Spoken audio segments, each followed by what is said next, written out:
late to, no? So, love you unconditionally, no? Sa mga Taurus, no? So, what else? I have a child, don't want you to know, no? So, I don't know, no, mga Taurus, no? So, meron dito, no? Maybe, hindi pa kayo talaga, I don't know, kung this person is, kung talagang may relationship na ba kayo nito, no? So, I don't know kung yan, no? Parang bigla ako na ano rito, no? So, this person, no, meron na siyang anak, no, na siguro ay hindi mo pa alam, no? Something like that, no? So, if hindi man kayo pa magkaano nito, no? Kung hindi pa kayo magkarelasyon nito, mga Taurus, is, yun nga, no? Meron siyang anak, no? So, siguro ay hindi niya pa nasasabi sa'yo, no? Ganon. But then, kung karelasyon mo na ito, Taurus, no? So, I strongly feel na may naanakan siya, no?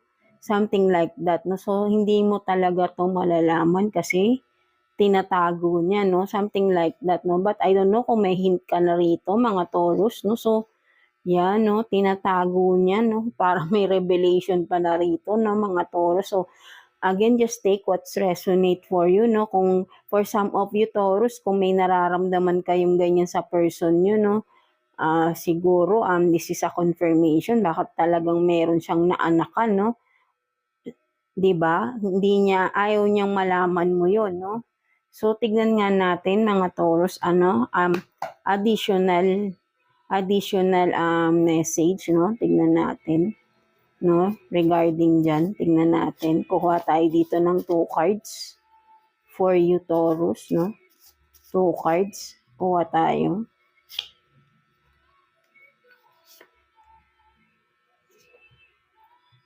Old woman man, false pregnancy. So, I don't know dito na mga Taurus. So, kuha pa nga tayo ng isa rito, no?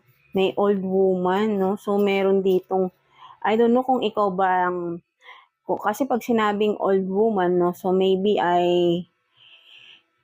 kung ano man ang edad ninyo, Taurus, no? So, kung sa person mo din, no? Kung halos magkasing edad lang kayo, no? So, maybe, no?